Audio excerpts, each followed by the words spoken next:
that's why when we're out here, it's been categorized as a disease for African Americans. There's not a lot of black people that are American black people that live anywhere else besides America. Yeah.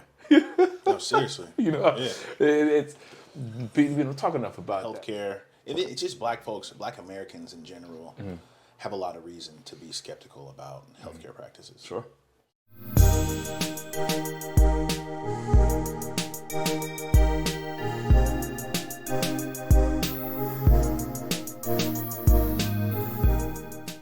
Antwan Capla, glad you're here. Thank you, brother. Appreciate you coming. Definitely. Definitely want to amplify your voice and shed light on your career journey. I know you have your hand in a few different pots in the community. Youth sports. And I definitely wanted to hear a lot about your ventures with Sickle Cell Anemia Awareness. Thank you. But before we do that, what's your journey? What's your story? What was your... I mean, it's. I think everybody's story is interesting. Yeah. I mean, it just depends on how interested the party outside of you is of the story. I'm born and raised San Francisco. I did spend some time in a separated household where my dad and my mom at the time weren't really seeing eye to eye with their own personal relationships.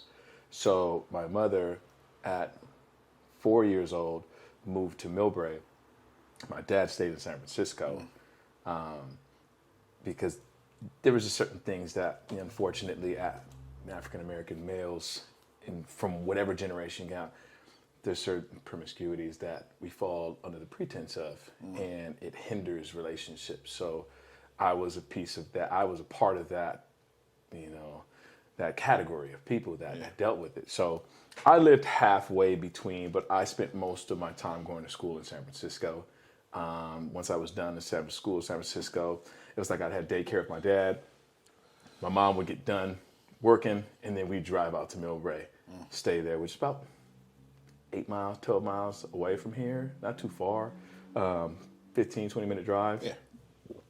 Get to that space, and then I would have, interestingly enough, through the process of 4 years old to like 12, I had a mote of friends between both areas, but the ones obviously I spent most of my 5 to 10 years of developing an actual friendship with were the ones that lived in Millbrae.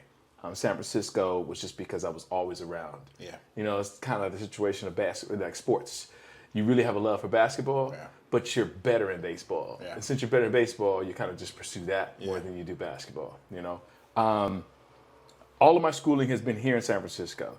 So whether or not I've lived in one space to the next, I'm San Francisco bred. I went to James Lick Middle School, which is 24th and Castro. Yeah. It's right there in the heart of the Noe Valley. That's pretty much where the sports journey really started off.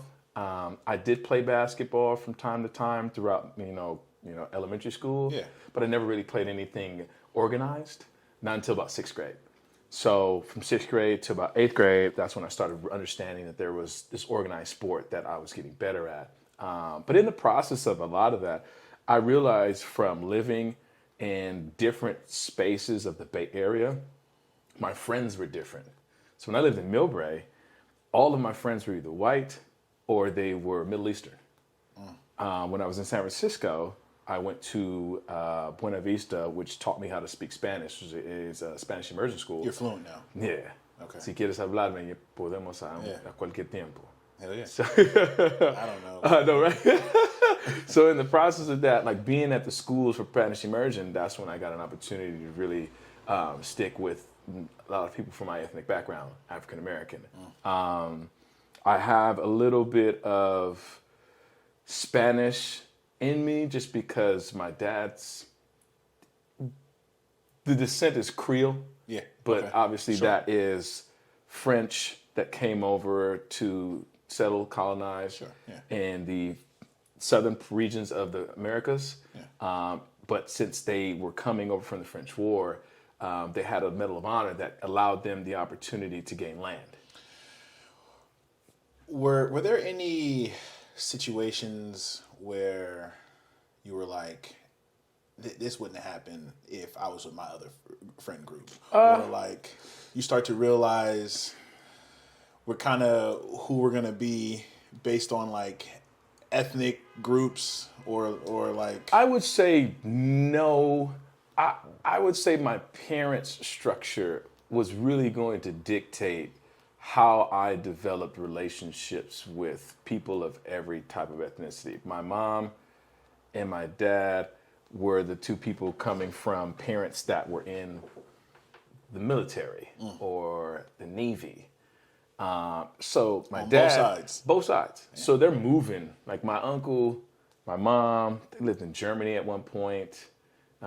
They lived in 4 different states of the Americas at one point.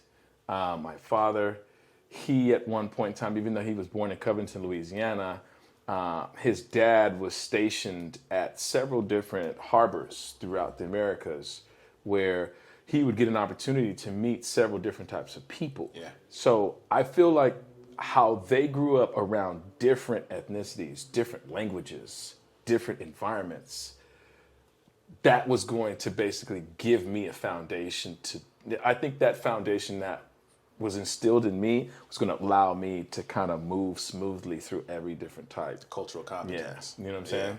Yeah. Fitting in any group. I mean, especially since you're at that age anyway, you don't really understand much about what, cultural differences really are. You know, you don't really see colors. You just see a kid that likes to play baseball, or a kid that likes to just play tag. Yeah. So you're just like, all right, cool, let's do it, man. I'm with you. What was your journey with sports? Sports play a big role? Yeah, I think sports played a big role because I think there's a bone in me that's always wanted camaraderie. Yeah. That's always wanted collaboration.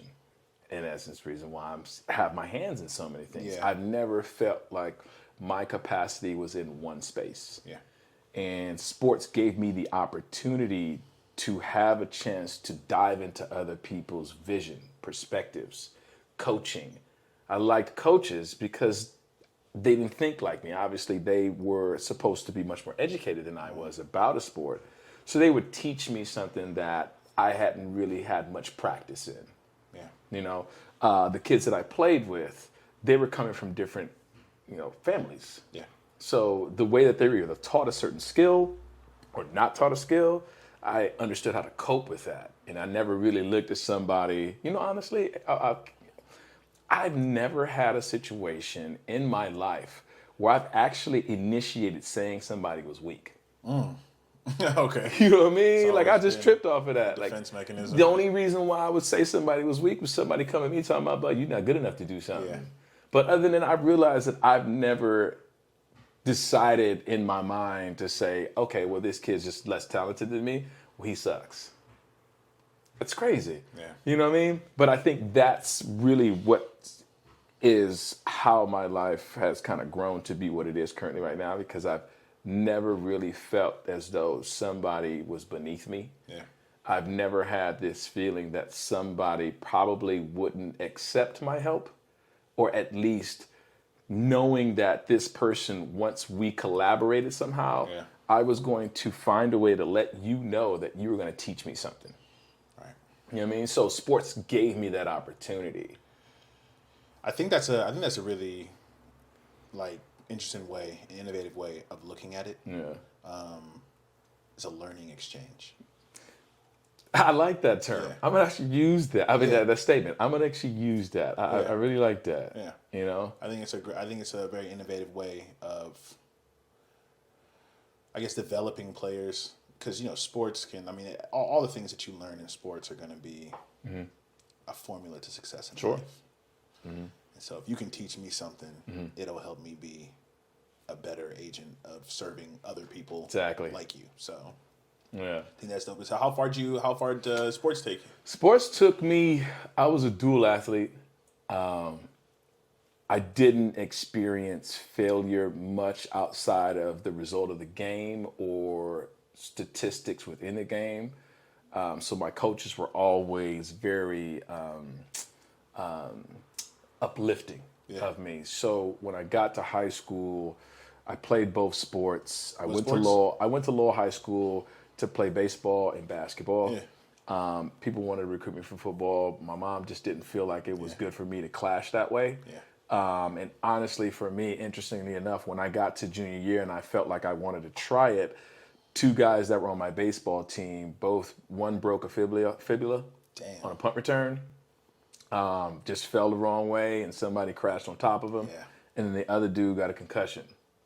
So I'm thinking in my head, well, shoot, I've never really experienced any of these two things, and I don't want any of these things to hurt into my career. So I'm going to stay with something that more than likely might not necessarily put me in harm's way. Yeah, you know what's crazy is I actually think that football may be outlawed under a certain age someday. Yeah.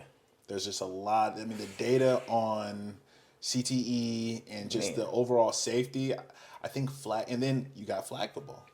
So I think as flag football starts to become more and more common, I think I can see something like, hey, California banned padded football under the age of 16 or 14 or something like that. I can see that. It might not be anytime soon. The other thing is that flag football, and I'm a flag football coach, flag football is, if you are way bigger than me, we're both 10 years old. You're way bigger than me. You're twice my size. We're playing padded football. You don't need any skill. You're just going to run over people. Basically. Now, sophomore year of high school, we're the same age. I got skill, and we're the same size now. It's going to be hard for you to function.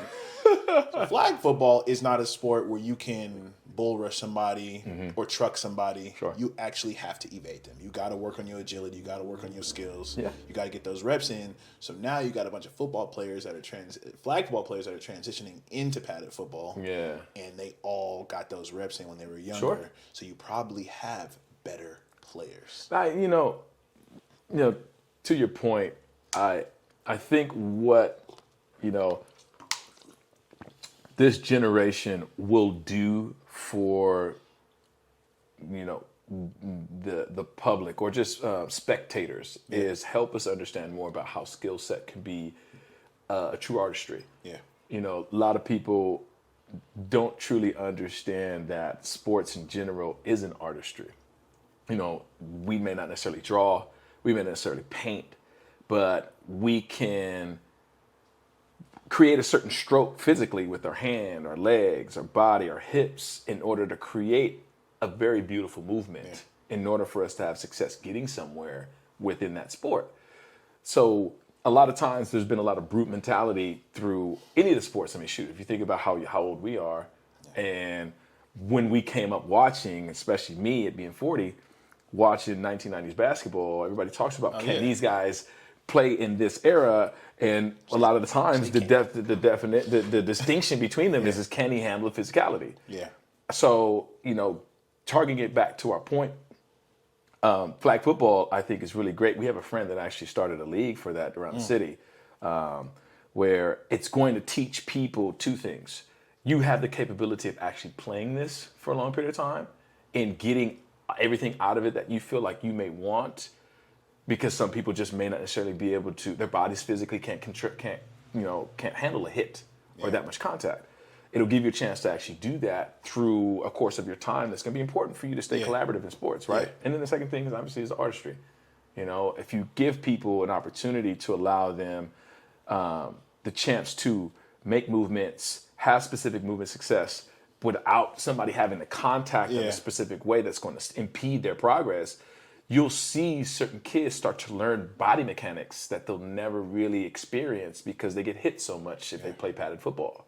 But obviously we're not necessarily, but that's pretty much. For me, in my story with sports, I felt like basketball and baseball were the ones that were showing me the opportunity to get specific places. And I wanted to play college ball. Obviously I had an aspiration to play professional baseball. Or basketball. Did you get to college? I got to college for baseball. So from Lowell, I went to San Jose State. My coach at Lowell at high school, senior year, told me, my basketball coach said, hey, look, I think you're around Division III for basketball. It's probably where you're going to get most of your looks. My baseball coach was like, hey, you can go Division I right away. You got 3 or 4 schools in the Bay Area that will probably take you. You may have to spend 1 year behind somebody, but you're getting an opportunity. So I'm going to go with that. Went to San Jose State, played baseball. Wind up transferring to a junior college just because they had too many people on scholarship. I can't beat somebody that's got money. You know what I mean? Spent a couple years there, 2002 to 2003, and then transferred to a NAIA school in Oklahoma City because San Jose State at that time wasn't looking for an outfielder. So I transferred there, got some money. Then I played some independent professional baseball after Oklahoma City University in Richmond, Virginia. Okay. It's called the Richmond Roosters. I played there for 2 years. So you did the baseball thing. Basically, you did the sports thing. Yeah, I did it. It's always nice to hear a success story. Sure. It's always nice to see people get an opportunity. And it's like, hey, let me see how far this will take me. Sure. So let me ask, what was the point where you were like, all right, this is kind of it for sports. Like, I understand now this is how far it was going to take me. Like, how did it end? Like, how'd you walk away from it? Bus rides to, far off towns that don't have many, spectators to watch you play. Yeah. Being in a situation professionally where the looks really aren't going to come your way. So you kind of find out that you're really just kind of pursuing the dream of being at a certain level of baseball that you set out to do. Yeah. I got to a point after my first year where I realized for me, it's seeing a finish line. And this is kind of going to set the precedent for everything else that I do. Because I don't really understand how to quit something unless somebody quits me or something quits me or I've exhausted every resource to have success. Yeah. Right? So that's kind of where it got to that point. My second year in 2006, 2007, you play baseball, your ability to be seen is very minimal and you're getting paid peanuts on a monthly. While friends of yours that decided not to go this route are professionals, working professionals, at that time, 2006, 2007, having an $80,000 a year salary was very good for you. Seriously, yeah. You know what I'm saying? So I'm sitting here making $1,300 a month. Wow. So it's not all glitz and glam as a professional athlete. It's not at all. I mean, the best part about these situations, if for specific people that can take it the way I took it, it's just another way for you to see how hard something actually is when you get there. And it's not for you to say that your dream isn't a great dream. It's more of what can you appreciate about what you've accomplished as an individual, getting to that dream. And that's what it teaches you at that moment. Like if it's not what you're seeing on a TV screen, but it's, hey, I've got here, I went through these channels, I've improved myself as an individual in this space, I've met great people, I've accepted what I am, and I appreciate all of the wins that I got on the way. Yeah. And I can use those things as tools in the future. That's where the dream actually is. Yeah. And that's not enough people have been conditioned to see it in that perspective. You know what I'm saying? What were some of the challenges you faced trying to, switch into because now you got to enter the corporate world, right? Sure. You got to hit the workforce. Yeah. And did you feel like you had the skills? Did you build those skills? Okay, yeah, I graduated. So I graduated. So just for the public, I did graduate with a Bachelor of Science in Mass Communications. So that gave me the opportunity to work in the field of media. Yeah. So as soon as baseball kind of reared its ugly head, but gave me some beautiful portions of it, I went right into being a production assistant / writer for CBS 5. Okay, nice. Was that out here in the Bay or? Out here in the Bay. CBS 5 News is actually right across the street from, I think it's Pier. What's the Pier? That's the building that's the marketplace where you can go at. I forgot what that is. Oh, the Ferry building? The Ferry building. Yeah. It's right across the street from it. So, okay, nice. Nice. Hell yeah. You're right in that space. So, it didn't. Interestingly enough, here's where it really comes to piece, and we'll talk about this more as we move forward. When you're doing this dream, depending on how grand the dream is, the one thing that I was always taught to pay attention to is who I'm connecting with. what I'm saying? Yeah. So the opportunity that came to me right after baseball was done at CBS 5 News was because the director of the news station was the dad of a kid that I played high school baseball with at Lowell High School. Yeah. So Building connections along the way. you know what I'm saying? So that's really how that initiated. And how important was your network following all that? Huge. Like, Huge. yeah. Huge. Two of the top reporters at CBS 5 News was also dads of players that I played baseball with at high school, at Lowell High School. So that moat of people that I had generated some rapport with, not necessarily from a conversational level, but treating their sons really well as individuals, as teammates, was them saying to me that I was early in the game of being a consummate professional and positive collaborative influence. So for them to take me on and give me an opportunity you go through a couple of interviews that most people have to go through in order to get a job. I didn't have to. I just had to go through one. It took about 15, 20 minutes. Yeah. Hey, look, we want you to start at this point in time. So, cool. All right, let's do it. Where would you, for I guess, young people looking to enter the corporate world, where would you rank a strong network at? Like establishing a strong network? I would have to say, if we take three categories, and we're ranking them, I would say they're out of three categories, they're the top category. Simply because you have to have an outlier or something that's going to allow you the chance to stand out. Yeah. As competitive as the work environment is now, it was still competitive at that point in time.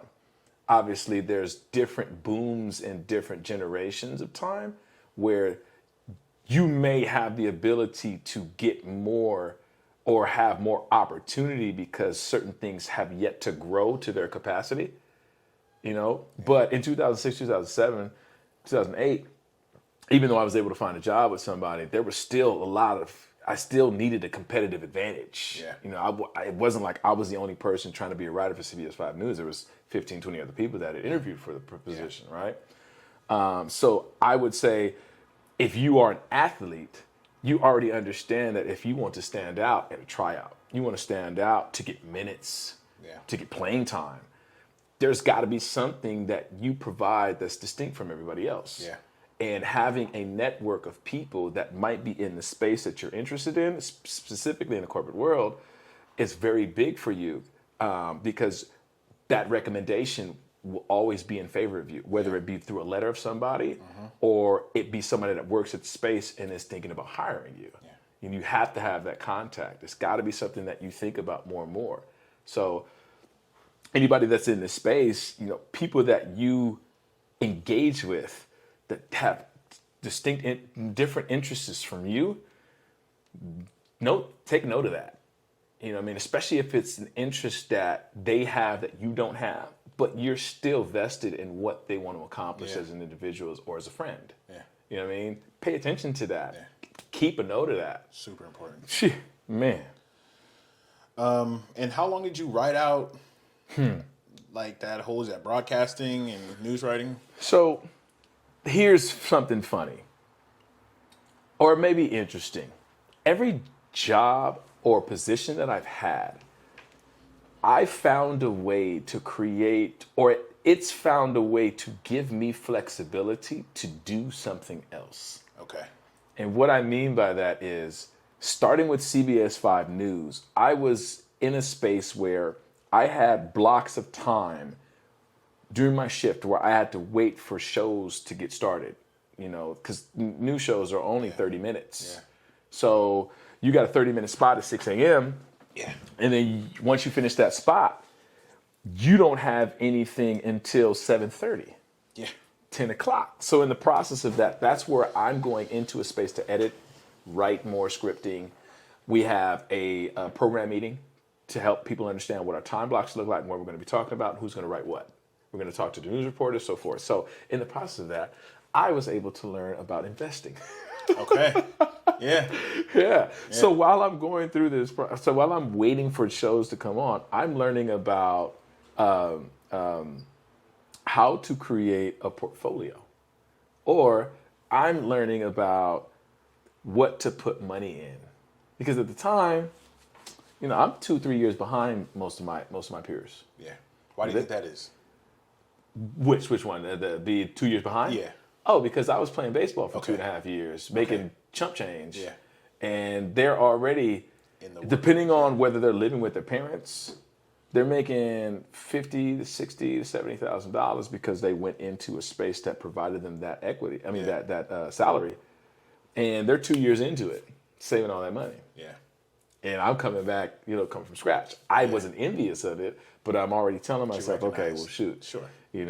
I'm not necessarily saying I got to double my profits right now, but I know that I'm behind in a space, so I have to try to put myself in a better situation, right? Because my thought process is my parents paid a certain amount of money for me to go to school. Now I got to pay that forward. Yeah. What else to do that? Yeah. Sure. So I wrote that out for about 4 years, 5 years. Investing. Or learning. Working as a production assistant / writer and investing. Okay. Yeah. Okay. And then and the investment that I had wasn't like I was doing stocks and trading. It was mutual funds. Okay. Something that I could dump a little bit of money in that was going to give me a fairly good return. So I started understanding about percentage of returns, ROIs. You still got your hand in that. Yeah. Area. Okay. Sure. So I might have to bring you on for another episode. Whatever you need, bro. Okay. Hey, people got to learn that, right? So no longer sports broadcasting. Mm-hmm. 4 years after. Okay, and from your LinkedIn, I see VP of a nonprofit that focuses on sickle cell anemia awareness. Yeah. How did you help build that nonprofit, or? Yeah, that came about 5 years later. So I went through a whole process of other areas of profession, and then 5 years. And it started because my brother died in 2013. So I let go of CBS 5 News around 2010. I spent a little time, and then my brother dies 2013, and he dies in my parents' home. In the bathtub when my mom was trying to give him a bath. He had a pulmonary embolism, and he started to go into shock. And we just couldn't really pull him out of that situation. His body had deteriorated too much, and unfortunately, we just couldn't say that. So we grieved for that year from 2013 into 2014. So sickle cell started and was established in 2014, a year after my brother had passed away. Okay. Mm-hmm. And how long had he been living with his diagnosis? All his life. So sickle cell anemia is a blood disorder where there's a very small percentage, less than 50 to less, where your body is going to continuously rebuild circular blood cells that are flexible enough to move throughout your blood vessels. So from time to time, your body is spending every day trying to expel sickled cells that are too rigid, so your body can maintain its hemoglobin. Circular blood cells are bound by oxygen, which allows them flexibility to be very small, but move through big and small ventricles in your body. Sickled cells, they are not adjoined through oxygen, so they become hard and sickle-shaped. So they won't be flexible to move through. So people with sickle cell disease develop these sickle cells on a daily within their system, and their system tries to consistently expel those. So as long as you have open ventricles, you can push some of those through. But when environments start to make it very tough, meaning changes in weather, changes in your body is heat and cold. Your hemoglobin lowers or it heightens. Your ventricles sometimes compress and they open. Sometimes when your ventricles compress because of a specific thing that your body's doing to protect you from the environment that you live in, right? Especially when it's cold, those sickle cells will bunch up and they'll create masses in your ventricles, and that will cause clots. So people with sickle cell struggle when those things happen and they get what are called crises. Crises are when blood circulation has stopped and you start to feel pain in multiple areas of your body, specifically your chest, your legs, and your arms. If you have sickle cell disease, you're constantly fighting that process of trying to expel those so that they at a consistent rate so that they don't bunch up. So you have to live in a specific environment in order for your body to stay even kill so that you don't have to deal with that so much. But living in places like San Francisco where there's inclement weather, not saying that is torturous, sure, but it changes, it varies. You're not always going to get incredibly hot days all day long. You're going to have cold days. Blood's going to have to work harder. That means if your blood works harder, it's not only producing circular, but they're producing the sickles. Yeah. So more and more of those are getting created, and it's causing these issues at time to time. So having sickle cell disease is a genetic mutation where your blood is not producing the right amount of circular cells opposed to sickle that are going to expel them enough so where you don't have to go through pain. And how do you get it? Your parents have to have, so if we looking way back, we're talking about, concept of Darwinism. Certain regions of the world, you had to have a certain mechanism in your body that fought certain diseases that would affect your body, your vitality. And sickle cell was developed so that your body could withstand malaria. Most people would think malaria is specifically in Africa, but if we remember the continents, not every continent was separated at times. They were adjoined. It wasn't until certain natural disasters happened where water overstood Earth and created sections between continents, right? So in those regions where malaria was prevalent, which is Africa, Middle East, they developed this particular disorder. At that time, it's just a mutation. Yeah. Now it's considered a disease, a disorder. But that mutation helped blockade that. Now you take that into now, anything that is a genetic mutation is obviously hereditary. Yeah. So it's not as though you're going to just all of a sudden have this anomaly. Your parents have to have given something to you that created this issue. So with sickle cell, you have to have one parent or two parents with either the sickle cell trait to give you a high probability to have this as have this in your DNA, or one person has to have the disease and the other person has to have the trait. If both people have the disease, it's automatic. If one person has the disease and another person has a trait, it's 75%, which is almost automatic.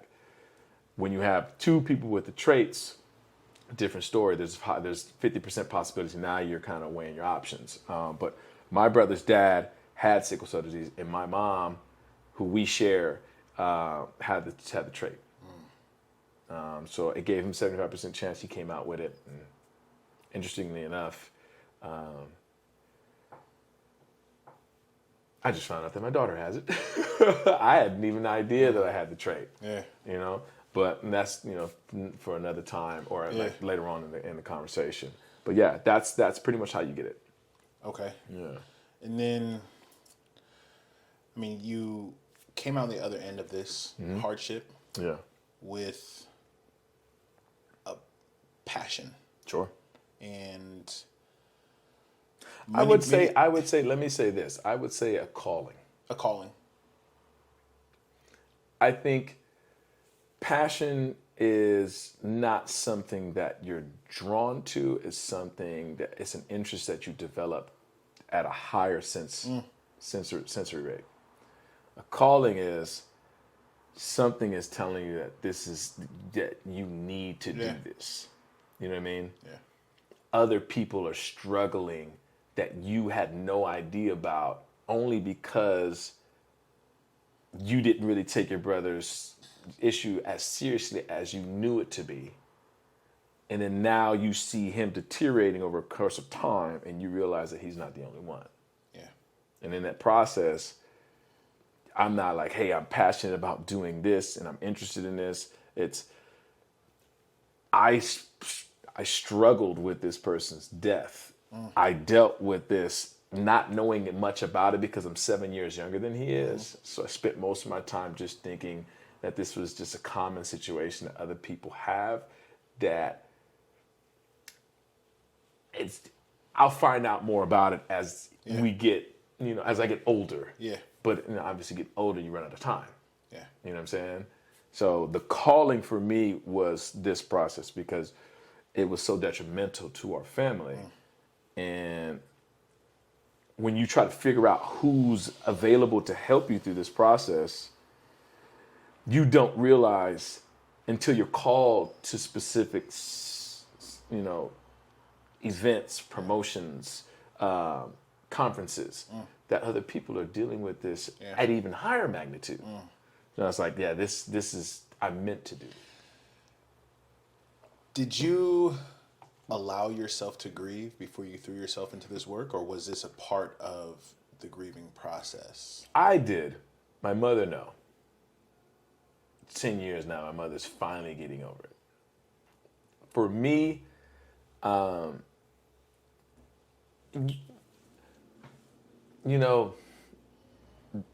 this situation gives me an opportunity to understand the statement, ignorance is bliss. I was so ignorant to what my brother was dealing with. I didn't have enough of a vested interest at the time to feel like it would hit me the same way that it did my mom. Now, obviously, with my mom, there's two things going on. You got a son that's dying before you, and you've known how bad this situation is, and you're one of the creators of it. So those two things are really weighing at you. For me, I didn't have that same weight on my shoulders. So it took me what it takes me to get over somebody's death and understand that we're in a different space with each other spiritually now, to where he needs me not to worry about this as much as my mom does. And if me and my mom are so worried together at the same magnitude, neither one of us is going to find success in his memory. We're just going to find anger and negativity. So my passion to let me use a different, my plight to grieve, mourn, and then move forward helped her at least deal with it. Because, most of the time, not gonna lie to you, bro, during that time, it was really the toughest time for me, not necessarily my brother's death, it was my relationship with my mom. Because there was so much weight on my mother's shoulders. You felt as the younger brother who was much more clean cut. Like, my brother did a lot of stuff as a rebellious stuff. And for me, I didn't have to deal with that because I had two parents that were conscientious. They were successful. They were motivators. My brother's dad wasn't that situation. So I was cut from a different cloth from him. And I'm thinking to myself, well, I know you lost your son, but you still got me here. So let's just try to make sure that we help each other. But she grieved so much that it made me feel as though I wasn't enough at the time. So I knew that if I'm pissed off about my brother being gone, and then I'm dealing with the situation where my mom can't get over this and it's making me feel some type of way, one of these things has to be eliminated at some point in time. And I have to go through my process, not necessarily much quicker, but I have to find my resource to go through this process much quicker so that I can accept what my mom's dealing with. Yeah. You know what I'm saying? Yeah. Did you start to do your education before, like, how did the nonprofit idea come to fruition? The nonprofit idea started as a commemoration. Okay. We were basically just doing something to make sure that we remembered him. And it started off as just a gathering at Candlestick Park, much so like a walk. Yeah. We didn't do any fundraising.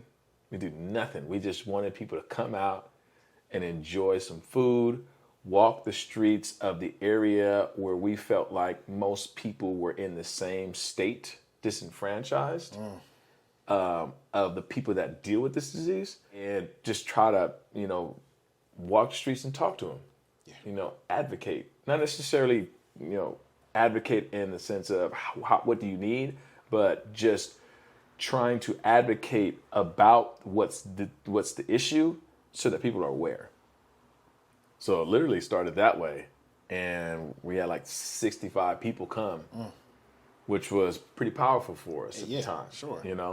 And what we felt like my mom's plight was to do this as many times as possible for her to know that she was supported. Okay. I think my mom did this commemoration specifically because she needed support. She couldn't find it anywhere else right now. So having a collective of people of a mass come out and really support it was definitely what I felt like she needed for. Yeah. For me at the time, I felt it was just important for people to know that there's people that are aware that you're dealing with what my brother dealt with.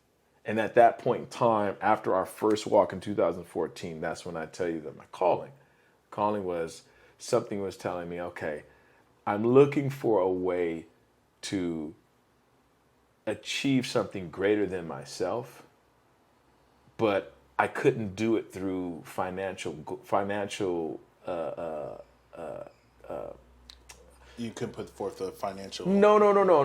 Like most people, like a lot of people in our society, they grow up and they come into the world of they become working professionals, and their goals turn financial. Yeah. Their goals turn financial. I know exactly what you're talking about. What do you think about that? Like we start off as young kids, we want to be professional baseball players because we're looking at a TV screen and they're playing baseball at a huge stage, or basketball on a huge stage. We're not thinking, damn, I want to have $1 million. I want to have $40 million. At 5 years old, I'm not thinking about $40 million. Right. 10 years old, I'm not thinking about $40 million.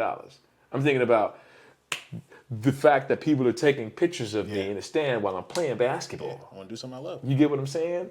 So we get to that point now, and that's what you're saying. So I was thinking to myself, it's like, something that's telling me that I need more worth in my life than just financial goals. Yeah.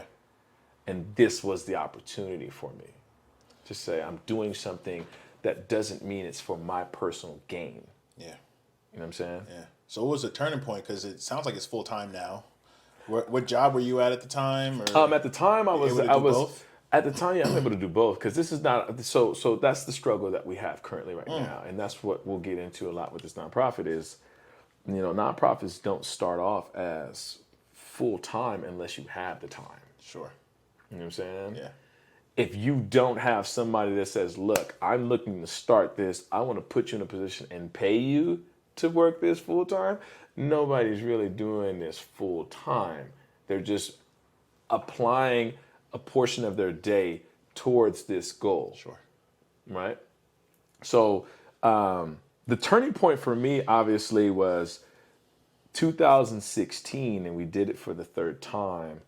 And through the process of 2 years, my mom was looking for other organizations that could help, because she was looking for a counsel group where she could grieve with them. At that point in time, 2 years later, she started to realize, I need somebody to talk to. Sure. Right? What she didn't realize is us doing this walk was bringing these memories to the forefront and recreating her grief. It's crazy, right? So we were thinking, okay, at the time, what should we do now? People are asking us if we do anything else besides a walk. My mom is looking for other organizations that provide support for people, because now we're not only realizing that my brother was dealing with the situation, but because of this walk, we've got 15 to 20 people that are looking to us for support, not necessarily financial or for their everyday lives, but just verbal and mental support. Yeah. Because they either had somebody that died the same way, or they have sickle cell. So now we're thinking, okay, let's find a support group that we can all engage in. So once we found the support group that we started, which was for us to use a space that the police department in the Bay Area was going to allow us a chance to use every one Saturday a month, so that we can have this collective of people come in. We found another support group that was already doing this. So we're like, all right, cool, let's try this. Yeah. Let's go here. We went to a couple of these, and we started to realize that there was a lot of people that needed more. And then my mom started thinking, okay, well, this really drives me for something bigger than myself. So let me figure out what I can do. Yeah. So then she starts to research not only just support for her grievance, but she researches what organizations are out there that are supporting people with sickle cell. Because she had already had in her mind at that time, with my brother dealing with it, she had already understood the disparity that my brother was facing with getting the right help at General Hospital, the actual hospital institution. Several times where he would be in the wrong room. He'd be in a room with somebody that had a different disease at the time. And if these guys are in the same room and he's going through a sickle cell attack, his immune system is compromised. Yeah. Anybody with this. So my brother ended up having pneumonia. So let's put it like this. My brother was in and out of the hospital on a year-to-year basis between 30 to 35, maybe even earlier than that, where it was at least 4 or 5 times out of the year he'd be in the hospital. At least 1 or 2 times minimum of those days, he would develop pneumonia. Wow. Because he had the wrong room, or he was in a space where he shouldn't have been. But then, you go to General Hospital, they're going to give you a bed that they can give you. Yeah. They're not going to worry about what that, and especially some people that are not totally educated around what he needs outside of the medication. They're not really thinking in that space. It's, okay, I'm a hospital, we got to give him a bed, and then we got to transition him away from this bed after a certain amount of time, just like what they are. So, long story short, we realized after some research that there's not very many organizations. In fact, there's only one at the time for sickle cell support. So that's the turning point, because my mom spends months trying to find somebody, and it took her months to find somebody. It's like, why is that the case? So that means that all these people that are supporting my son by coming to my walk, as a commemoration, are going through this. Who's helping these people? Yeah. We have this conversation and said, like, you know what? Let's see what we can do. Let's be those people. Let's be those people. Do you think that added to your calling? To see that other people needed that community as well? Yes. You think about how your community is set forth. And I think this takes us back to the early portion of our conversation, where my parents had a foundation of, instilled a foundation in me to be able to move within different communities, ethnic groups, environments. And I felt like at that point in time, nobody was any different than I was. So coming full circle, realizing that my community is not just the 5 to 10 houses on my block. Yeah.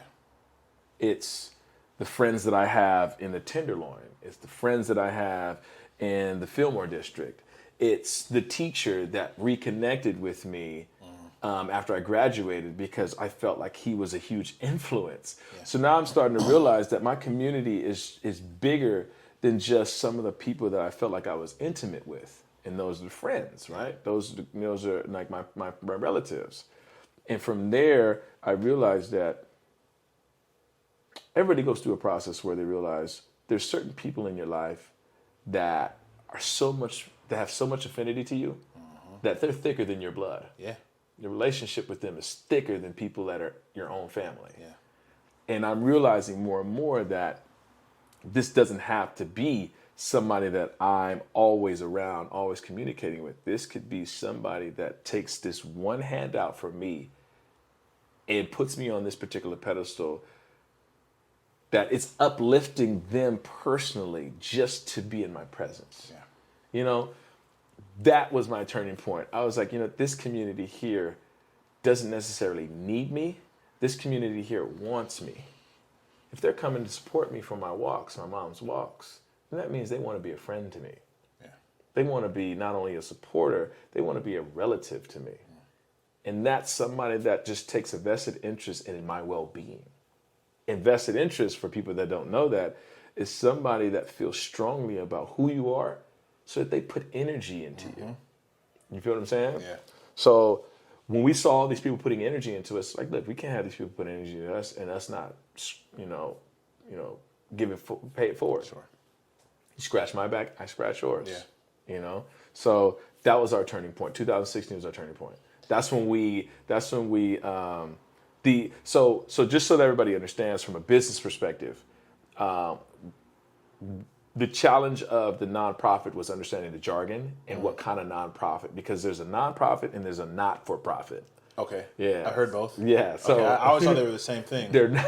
Yeah. No. So what was the business model behind, was there like So a for interview us, process? it was so for us, what we just, so here's the thing. We realized that we were probably going to receive donation, in which we did. My dad, who's really, really, he's really tight about logistics and what we have to understand that comes from doing something. We didn't want to take these support because we were going. What we were going to do is we're going to take any type of fundraising, because we didn't fundraise. Anybody that wanted to say, hey, look, I want to give you this just because I feel like it's support. Because there are people that come to my mom and say, hey, look, you know what? I want to donate this to you. Yeah. You know what I mean? This is going to help you get a massage somewhere or like a birthday. Sure. You know what I'm saying? Sure. So my dad's like, well, we're taking these gifts. We got to make sure that, we're not allocated the right way. Yeah. So we were like, let's just start this. Let's just make sure that we have a nonprofit licensing. Okay. A 501c3. So you kind of had to. You had to. Once the money come in, you know what I'm saying? Forced into... We also needed that because we realized that we wanted to provide certain things for our supporters at the time. And in order for us to physically do that, we needed to have a licensing agreement that would give us the chance to serve this or give that away. Yeah. Or else then we'd have to consider it a bake sale. We couldn't have a certain amount of people come support. We couldn't have 60 people come to this bake sale. Somebody's going to figure this out. San Francisco at the time was very stringent about that. Yeah.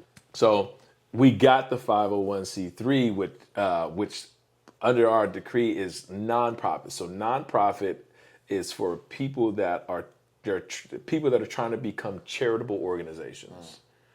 Not for profit are people that are more in the religious state, where they're literally an entity that doesn't really serve anything. They just offer it. So like charitable organizations, most charitable organizations provide a specific service. Now, I'm not going to say that churches don't necessarily, let me take that back. Churches are actually in a charitable organization. Not-for-profits are people that don't really serve anything. They basically just get what they can and they allow somebody to have it. Okay. Right? Yeah. It's not even an offering. Just like somebody were to say, I want to leave these chairs on the street. You're not really offering it. You just put it somewhere. Yeah. And you're letting people just take it whenever they want to, right? So we got the nonprofit, and that's kind of when we started to expand. 2016 when we expanded, and we made it an actual, like a fundraising event. Did your expansion, was it overwhelming? No. Oh, it was, okay, just take it all in stride. Well, shoot, hey, look, I'll put it to you like this. We felt like the more support we got, the better, because it just made us feel like we were doing something important for other people. Yeah. And it gave us validation that people were trying to support who we wanted to support. Yeah. You know, if we had 60 people, we were okay with that. Yeah. But for us to get 120 people 3 years from the date that we started, that means that we're showing these people that we're trying to support, hey, look, we got 120 people now that are really behind you. Okay. You know, our voice is bigger now. Yeah. If you really want to say something, we got these 120 people that are going to be right behind you to help you say whatever you need to whatever public you want. Yeah. You know what I'm saying? Yeah. And then at that point in time, we finally found an organization that we wanted to give money to, because we realized that through the hardships that my brother dealt with, trying to figure out where to get, you know, the right medical support. Because my brother had to go, you know, from 35 to 37 before he died. He had to go on dialysis, so he was starting to develop kidney dysfunction, and that's one of the common things that causes the death for people with sickle cell. Their organs start to fail. At their point in time where they're supposed to, those organs start to fail. So, but we had to go through different places, clinics, in order for him to get transfusions so that he could get new blood and stay afloat. But there wasn't anything specific that would say, look, Kareem, we're going to take you in every single time you need this. Your appointments are every couple of weeks. We need you to come in every week. We had to keep going to different sites. So she found she found some people that were educators of this in California, but nothing standalone, right? Nobody really, she emailed anywhere between 15 to 20 people that had said that they were doing something for sickle cell. None of them returned her emails. Yeah. Then she was led to a standalone clinic in Florida, ran by Lynetta Bronte Hall. She sent an email to them in 2016, and then they sent an email back saying, how can we support you? Oh, wow. Yeah, they put us on a newsletter. They mentioned us in their brochures. Yeah. And then they sent some information that we could use in order to create pamphlets for people. Okay. Yeah. Nice. So by that time, we started to really jump on board. And that's where the vision started. Our main goal is to have a standalone clinic in the Bay Area for sickle cell patients. Okay. So you just said your mission is Yeah. to have a standalone clinic for sick. Okay. Yeah. What other collaborations or future plans do y'all have? Well, here's what I'll say. We have a lot of plans, but only some are going to go, and only some are going to actually make it. It's nice to have ambitious, like, freedom dream. Got to. You know what I mean? If you're small, you got to. So the standalone clinic has been a 10-year plan for us that hasn't really made a lot of traction. So what we've tried to do from a smaller perspective is just be a resource center for people that have sickle cell, that don't have the capabilities of getting what they need. And what we're predominantly focused on, obviously, is financial help, mental health, and everyday support, which we don't have the opportunity to do. So those are the things that we want to consistently serve every day, every week, every month. Goals for us are just the sustainability. Yeah. It's pretty much it. Like, the clinic will come when it comes. If it doesn't, we understand that there's a lot more data, a lot more people with money that have to have a vested interest in this in order for that to actually happen. Sure. And we don't have enough of that. So right now, we just got to work with what we can. And the best way for us to make an impact is to be resourceful, or something that they can use as a resource. Yeah. You know what I'm saying? Partnerships that we had, our main partner since 2016 was Global Blood Therapeutics. They were a pharmaceutical company in South City that was specifically towards finding health alternatives for people to use outside of the drugs that were available, for them to get some type of medical help. So they would provide ways for you to take specific obviously they had a drug that they were working on, it was called Oxbryta. But there was alternative therapies that they can get provided. So most of the time, people that with sickle cell, if they're not doing their own, people use penicillin as a way for them to curb the pain that they deal with when they go to emergency, which is I didn't know penicillin was a painkiller. yeah. Well, well, they use that to curb reactors in your body so that that pain doesn't, you know what I'm saying? Yeah. So that's something that, you know, certain people would use. It's not really a good thing to use. Oh, okay. Yeah, it's actually fairly detrimental, but, you know, some prescribers will prescribe those things for people that are dealing with that because they just want them to have a quick fix for something. Another thing that would be so the alternative therapies that they would provide us are ways for you to get transfusion. So the blood that a sickle cell person has when they start to have sickle cell crises becomes toxic for them, which is why they're in the hospital for 7 to 8 days, even more. Most people with sickle cell can't necessarily keep their jobs. If they're in the hospital because of environmental changes that causes these issues within their body that they can't fight, they are going to have to be out of work for long periods of time. So what GBT was working on was obsolete a drug that you could use that could change that effect, that, you know, retrain that effect in that mutation so that your blood doesn't develop that many sickled cells. But obviously it's not something that's going to cure you, right? Then also what they were able to help you understand how to do is get bone marrow transplants. Those are like more serious things to do, which could cause, you know, it can cause like lifetime problems if the bone marrow transplant doesn't actually go well. So basically you're taking all the blood in you and putting somebody else's blood in you. How and you're long, regenerating that particular person's blood. How long does that stay effective? Like, do you have to do that?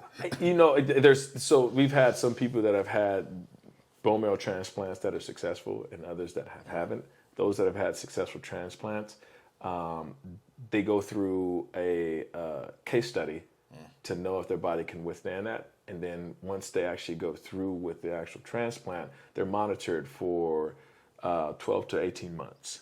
Okay. Just to make sure that it actually is still working and no side effects are actually coming about that. But not to really dive so much into that because that could just be a really huge conversation. GBT wanted to give us an opportunity to work on being a resource because what was established, especially in the 2016s and on, was mental health issues. So what we realize is related to not necessarily related to the disease, but just compounding the issue. Most people are trying to figure out how they can cope with the fact that there's really not a cure for this, but yet a treatment that's only going to last for a certain amount, and they can't become incredibly dependent on this particular treatment, right? How can they keep their own personal state of mind together so that they can do everything else in their everyday life that's going to protect them from having these constant issues of pain? And that's really where our fight is for us at that level, because we're not doing anything clinical. We're specifically making sure that these people know that if they're too scared to go to a doctor, if they don't have if there's not a medical center that's open at the time to help them specifically with what they may be dealing with at that moment, because most people with sickle cell are dealing with pain every day. So it's not, even though we talk about this word crises, that's when it just gets too tough for them to even move, for them to talk. But most people with sickle cell, depending on the circumstances, may wake up just with no energy one day. They may wake up and they'll just have this pain that shoots down their leg where they can't really walk. And they understand it's just there's no blood circulation that they can get there. They're just going to have to deal with it for that day. So if you think you don't have a medical center that you can go to that's going to do that, you have to keep going to emergency. Emergency is only has a capacity for a certain level of things. Yeah. And they're not really going to give you anything specific. And so you're connecting people to different resources. Exactly. So we're including mental health. Yes, we're basically connecting these people to an entity that's going to provide them some type of reprieve. Somebody may need just somebody to talk to. Yeah. We can be those people they can talk to. Somebody may need financial support because they were at the hospital and their house got robbed. You know, most people with sickle cell live in apartment complexes. Yeah. They don't live in big old homes and stuff like that. Or they live in just neighborhoods where this effect is going to be a part of their lifestyle. Yeah. You know what I mean? And then we have other people like me and you talked about offline about, you know, their food choices. Yeah. Not everybody. I mean, it's just think about it. If I'm in the hospital 5 times out of a year, and I'm there for 7 to 8 days all the time, I only have so much sick time. Yeah. So that means at some point in time, I either going to lose this job or I got to find temp work. Yeah. So I'm not always going to be able to afford $1,500 rent. But when I do afford that $1,500 rent, that may only save me $300 for other expenditures. Right.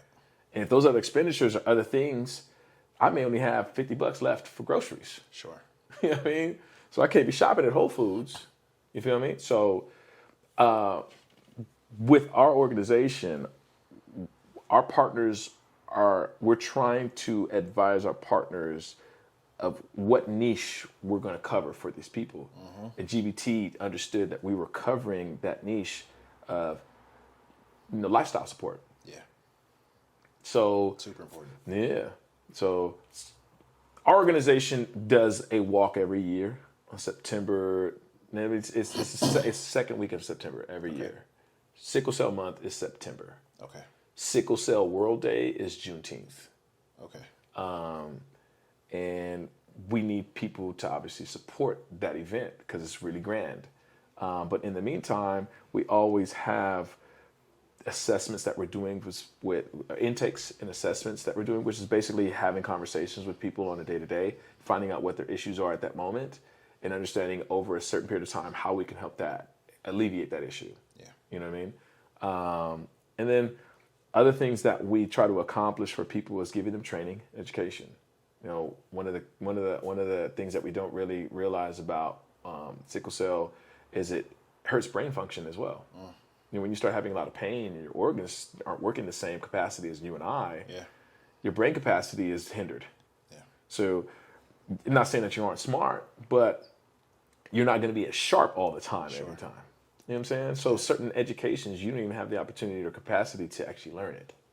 So we're trying to put them in position to do that. So our partners will help us in that. So we have a partnership. Predominant partners that we have are pharmaceutical companies. Okay. And this year, going into our 11th year, we're trying to figure out how we can land more CVOs. Because we're realizing more and more that, you know, we're only 8 people strong trying to run this organization, and we're not necessarily full-timers outside of 2 people. Sure. So in order for us to make an impact, we can't just be one or CBO versus 5, 6 different ones around the country or around the Bay Area, and we're all fighting for different money. Yeah. We got to come collected. So, Yeah.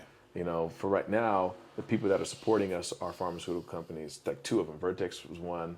GBT was just bought out by Pfizer. Okay. So now Pfizer has a division of sickle cell because they're trying to stretch their reach worldwide, because obviously people in different regions of the world are dealing with this at a higher magnitude probably than us. But those are our supporters currently right now. Okay. Yeah. Do you have any, like with 8 years that you've been doing this work? 10. 10 years. Mm-hmm. Do you have any success stories? Yes. Yes. Anything you want to... I would say one of our main success stories is a couple. How do I say this? We have a young lady. Her name is Janelle Show, who's constantly going through pain, constantly going through a crisis. She has been able to withstand a lot of her issues medically in order to finally get married. Okay. have a lasting relationship with someone that is going to, really put their energy into taking care of her. She doesn't really have a success story in regards to some kind of operation that she had, but she's in her 30s, really moving strong, and is able to keep up a professional lifestyle that not most people are able to do. So that's a really good success story for us. Another success story for us is a young lady named Camila Bailey, and also a young lady named Calvin A. It's not easy for sickle cell, for a single mom, Sure. sickle cell, to Navigate life Yeah. and raise a baby, and they're doing it to the umpteenth ability, and thriving as single moms.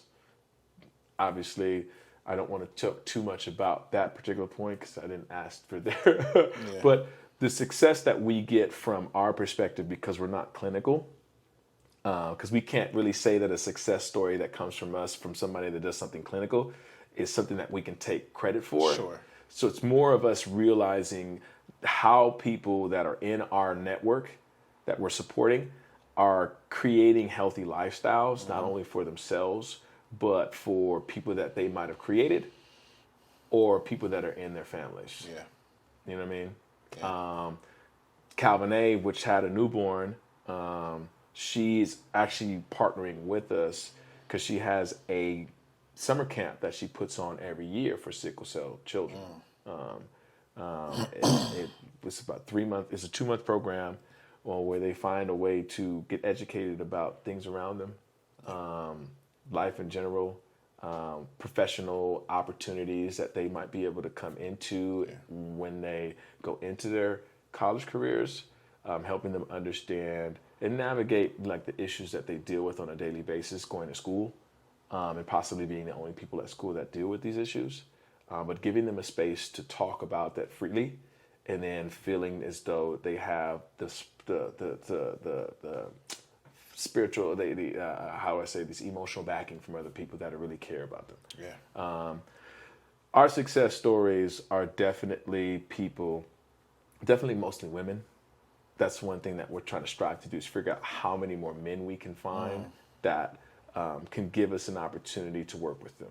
Yeah. That's one of our main struggles right now, because we've done some symposiums and we've had some collaboratives meetings that have come up where we've had 25, 30 to 35 people in one room, and a predominant amount of them are women. So we're actively trying to figure out how we can really network to those people and make them come out of their shell and allow us to help, be supportive. But those things are our success stories. Okay. For sickle cell. So you talked a lot about how your family was impacted with those hardships, and then I'm sure just going through the motions as a young man trying to enter the workforce. Sure. Dealt with a great deal of adversity in your journey. Sure. How do you push through that? What are some things you lean into? I lean in. Well, I'm thankfully for me, I have a family currently right now. I have 2 children. I have a wife that's loving. I lean a lot into them for support, because those that you are with every day, that you're putting all of your energy into, that output just comes right back to you karma wise. But I would say that I spend a lot of time making sure that I am loving another person that doesn't expect it. Appreciating what another person, whether it be a youth or an adult, is teaching me, and making sure that they know that they've taught me that. Giving them the reassurance that what they're saying is powerful to me at the same time. I spend a lot of time preaching to myself to accept others' differences. Preaching to myself to appreciate what people think that's different from mine, because it's only going to grow my acumen on how to handle them when they go through their times of needs, uplift them when they go through their successes, and then feel great that I'm going to get that same energy back from them. I also say that I spend a lot of time making sure that I'm vulnerable. I think the most important thing that a man, especially a black man, in a specific environment like San Francisco where there's not a lot of us left, being vulnerable is a power rather than a detriment for me. And it gives people an opportunity to understand me better. Because when I'm speaking from a vulnerable perspective, I'm being candid about what I deal with personally, mentally, physically, emotionally, and spiritually, so that they either could do one of two things. They can take that information and apply it to themselves, right? And see how that relates to them, so that it gives them the confidence to let themselves, allow themselves to come out of their shells when they talk to people. Yeah. And then the other thing that it gives them is an opportunity to empathize with what I deal with and relate to me. You know what I'm saying? So that's how I deal with a lot of these challenges. Yeah. Like I told you before, my parents created a foundation that allowed me to move within many circles. Mm-hmm. And I understand that as soon as I move into a specific circle, if it's not who I'm dealing with on an everyday basis, they're already different from me. Yeah. You know what I'm saying? And it's important for them to know that I'm here as an open book, so that whatever surprises that come to you are learning experiences that you have gratitude for. Yeah. You know what I mean? I'm not looking for somebody to be thankful that I'm in their presence. I'm looking for somebody to accept me so that we can have a conversation or we can enlighten each other somehow, some way. Yeah. So when you walk away from each other, you felt like it was a good experience for your life. You feel what I'm saying? Yeah. Yeah. Okay, so there's a lot of information. Again, I appreciate you coming on. If people want to reach out or donate or educate themselves more on this, how can they find you? Our website is www.scaasf.org. Okay. They can reach us there. You see our entire website. It gives you an opportunity to see who our partners are, gives you an opportunity to see what our programs are, gives you a chance to see what events are coming up that we're going to produce. It gives you an opportunity to read some information about who we are, why we started, what our vision is. It gives you a chance to see some of the news that comes out about the sickle cell community, because we have a newsletter page. Then it also gives you an opportunity to see what things that you could use from us that could assist your everyday life. Because, obviously we're going for sickle cell patients, but we know that everybody has a hardship. And especially if you're dealing with something and you need somebody to speak to, we can be available for you to do so. Plus, we also have an internship program. So anybody that's in the high school ranks, college ranks, or even working professionals that are interested in diving into a nonprofit or being a part of us, they have the opportunity to do so and get some work-related experience. Yeah. I'm glad you said that. You can also check us out on YouTube. You just go to YouTube and you can put in SCAASF, and it'll take you to our page. Once you see the page or you see the channel, click on the channel. You'll see it'll either be a commercial that we did a few years back to make people aware of our organization, or it'll be a advocacy and empowerment webinar that we've produced on a monthly. You'll get those, and then just touch the subscriber page. Just be a subscriber. Sure. You know what I mean? It doesn't hurt for you to subscribe. And then the last thing that you can do is you can find us on Instagram and Facebook. Okay. All you got to do is just put in SCAASF on Instagram or Facebook. Just make sure when you see it, because there are some other sickle cell disease programs or organizations that kind of have that same moniker. When you see SCAASF, the logo is a red shield in the shape of a shield, like a diamond. Like, you have the diamond piece here, then you have a little parallel, and then you got another connector right there. It's red lining, and then it's a white backing, and it'll say SCAASF. It'll say San Francisco Awareness. Okay. You know what I'm saying? Sounds good. And you check us out there that way too as well. So for those looking to tap in, I encourage you to do so. And if you're just looking for some community, sounds like you'll find it. Antwan, appreciate it, bro. Thank you. Yes, sir. Yes, sir. So, you still got your lady out there, and did you still? Married. You're She's upstairs. Nice. Congratulations. Yeah, I got married in April. Well, am I supposed to know that? Yeah. Well, like you're in not. Texas, You're dude. not supposed to know. Right Like there, you that in picture right Texas. there. Yeah. Right by the speakers. Nice. Yeah. All right, Mr. Yeah, Gates. we'll have to. If there's a little time left, we'll go through some photos. Sure. Oh, yeah. I'll look forward to it, Yeah. bro.